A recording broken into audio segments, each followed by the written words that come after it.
Welcome back to the King's Report for Saturday, March 10th, 2018. Tim Elder sitting in for the second King of Cheongguk, Hyungjin Moon. And for my Rhema this morning, I was led to John chapter 6. And this is a chapter that has often intrigued me.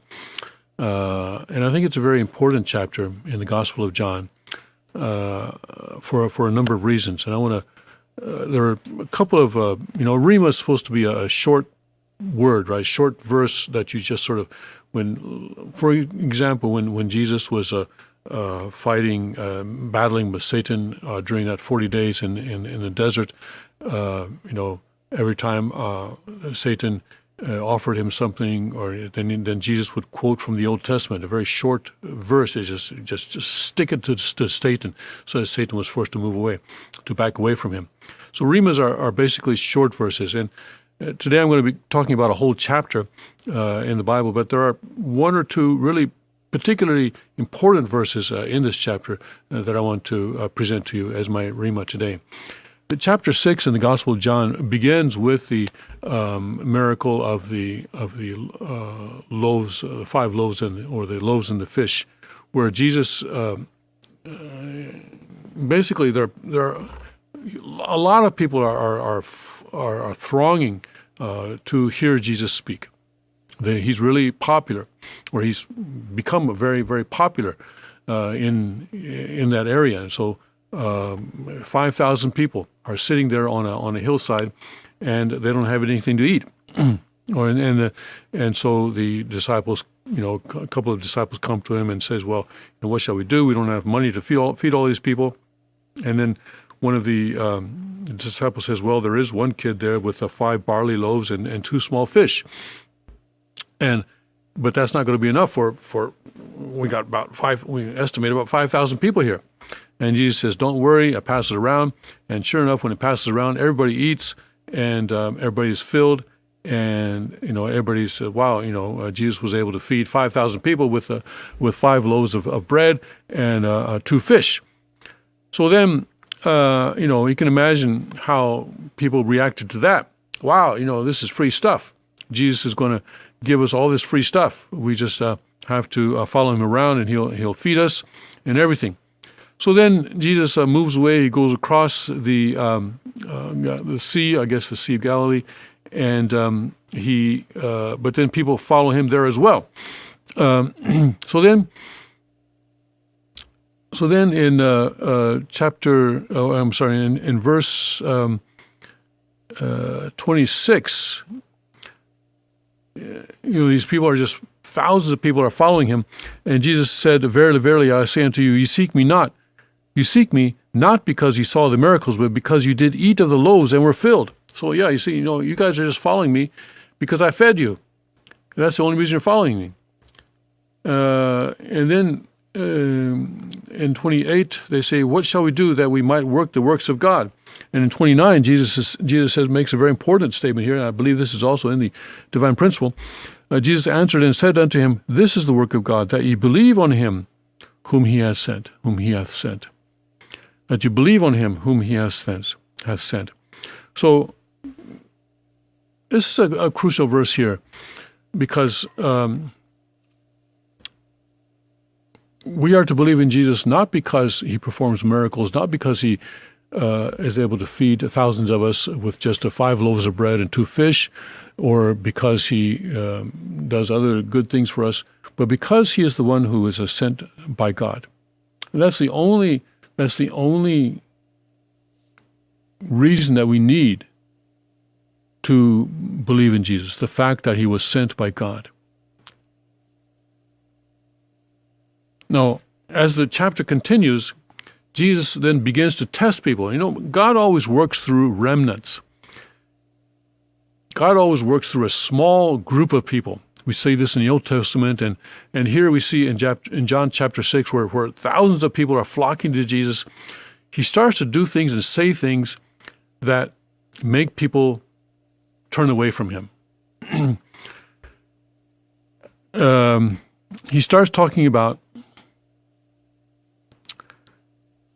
in 32, "Then Jesus said unto them, Verily, verily, I say unto you, Moses gave you not the bread from heaven, but my Father giveth you the true bread from heaven.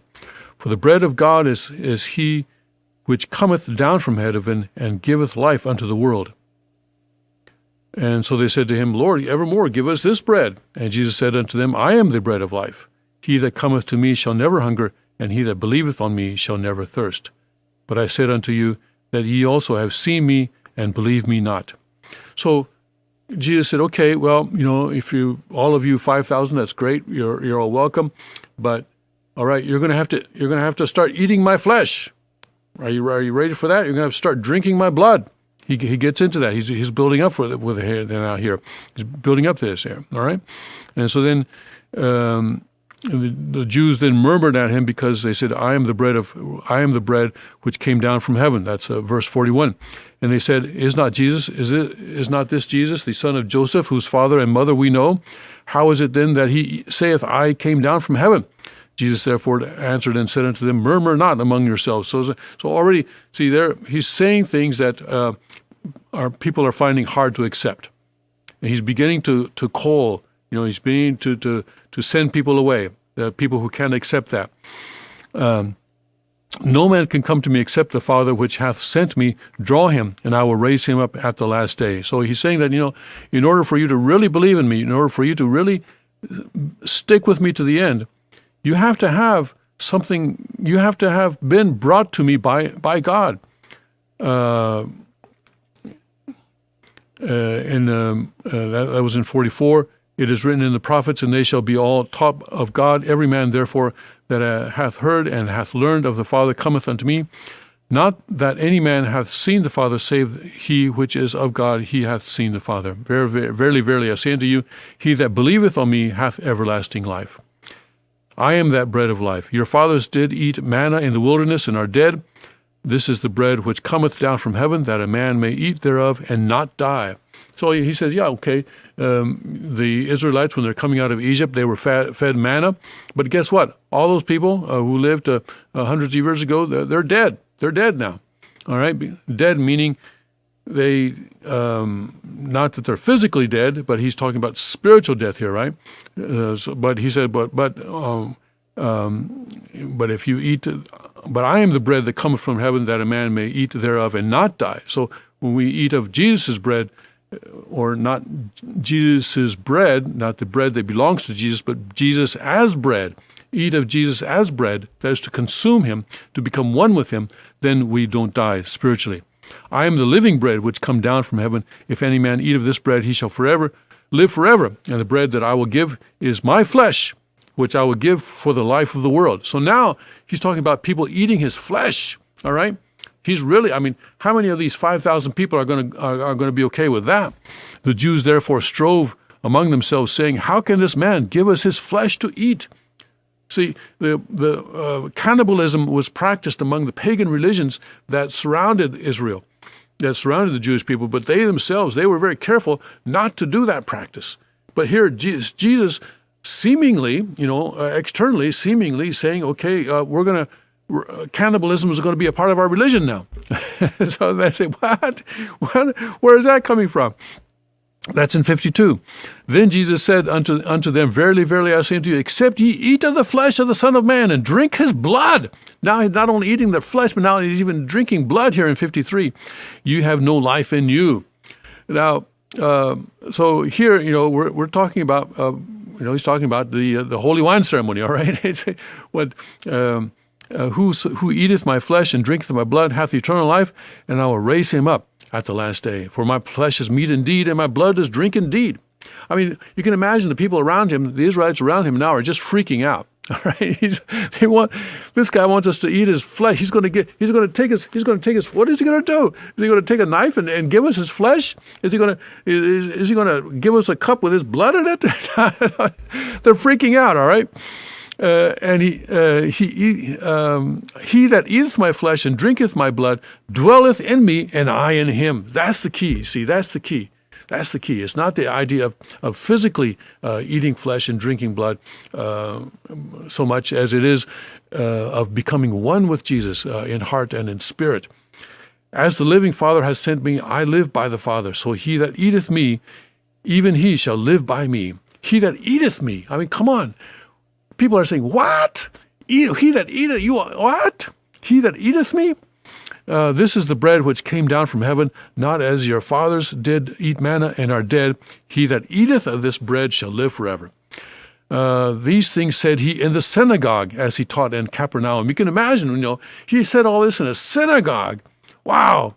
I was present at a speech that Father gave, in Washington. It was one of the anniversaries of the Washington Times. Forgotten which anniversary it was, and Father was speaking in a huge ballroom in a hotel there. All right, a huge ballroom, and Father cleared the entire room.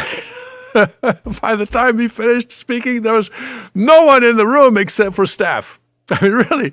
And this is what Jesus is doing here. He's clearing the room. At that time, Jesus, Father was talking about Mary. He was talking about Jesus. He was talking about Mary. And he offended just about everybody there. And there was no one in the room except for staff by the time he finished speaking. And this is what Jesus is doing here. He's clearing the room. All these thousands of people are thronging and flocking to him. And he's saying, listen, it's you got to understand what I really came for. I came as the bread of life. I came as the bread so that you need to believe in me. You need to believe in me. So first he says you need to believe in me, and then he starts saying things that make it almost impossible for people to believe in him. But that's the test. That's the test, you see. Are you going to believe in him? Are you going to say, okay, he's saying strange things, and I don't understand what he's saying, but he is the one who was sent by God. So whatever he says, whatever he does, he's the person sent by God, and so I will not separate from him. I will continue to follow him, and I will continue to be one with him. That is the test that we are often given, and that is the test that we are often given with a Father as well. Anyway, it continues. Many, therefore, of his disciples, when they heard of this, said, "This is a hard saying." Yeah, you bet it's hard saying. This is a hard saying. This is tough. This is tough. Who can hear it? No. This is what they're saying here in 60. When Jesus knew in himself that his disciples murmured at it, he said unto them, Doth this offend you? Are you offended by this? What, and if ye shall see the Son of Man ascend up where he was before? It is the Spirit that quickeneth, the flesh profiteth nothing. The words that I speak unto you, they are spirit, and they are life. And then in 66 comes the big one. This is the most important verse for me in this chapter. John chapter 6, verse 66, 666. And it says, from that time, many of his disciples went back and walked no more with him. So this was a kind of a turning point in Jesus' ministry right here, John chapter 6, verse 66, where up until this time, thousands of people had followed him. Thousands of people wanted to come and hear him speak. And when he fed them with 5 loaves of bread and two fish, even more, And after that, I skipped over it, but there's a miracle where he sort of, the disciples go out alone onto the sea with a boat, and there's a storm, and then Jesus sort of walks up to them, actually. He's sort of walking on water towards them. He walks up to them and says, hey, what are you guys doing out here? And he calms the ocean. Anyway, that kind of thing too. So Jesus is, in this chapter, is setting a test for people. He says, you have to believe in the one that God sent. That is the work of God. That was up in verse, where was that? Anyway, it's up there in the early part of the chapter. And then in the 30s, I believe, wasn't it?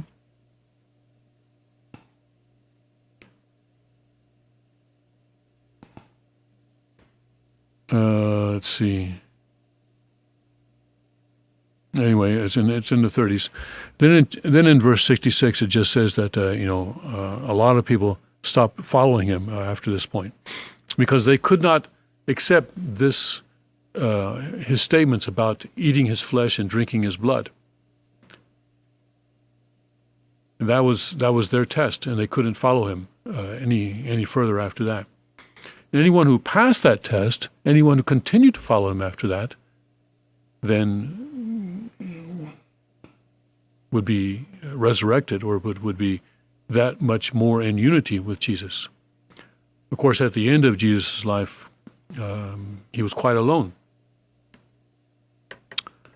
When he was crucified, where even Peter, who swore allegiance, said, "I will never, never, ever, never leave you," denied Jesus 3 times.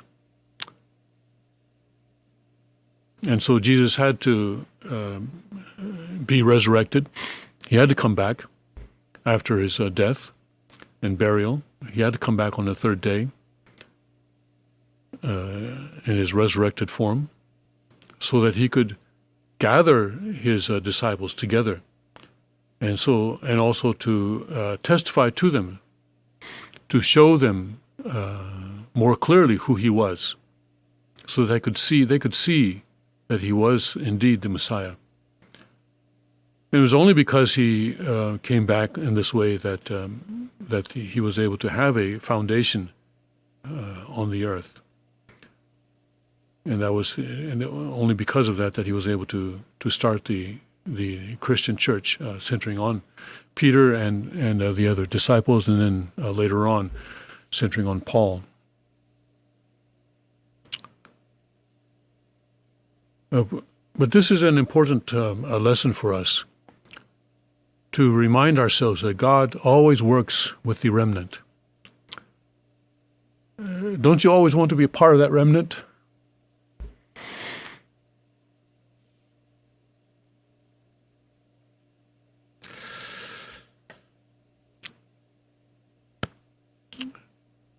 But the secret to being a part of that remnant, I think, is to always remember that no matter what happens, no matter what the person sent by God may say or do, it doesn't change the fact that he is the person sent by God. So if you start bringing in any other standard of judgment, you're not going to be a part of that remnant. You're not going to be a part of that remnant.